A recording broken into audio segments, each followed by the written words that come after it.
Iisang ruta lang ang aking dinadaanan, pero marami nang natatnan ng aking katawan.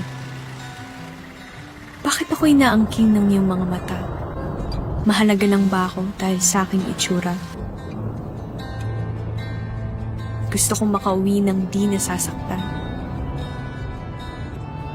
Gusto kong maging ako kahit sinisiraan. Manong para ang biyaheng to pwedeng baguhin. Para sa mga taong naghihintay sa amin. Para sa bawat buhay na may binubuhay. Para sa mga may lakas na gustong ipamalas.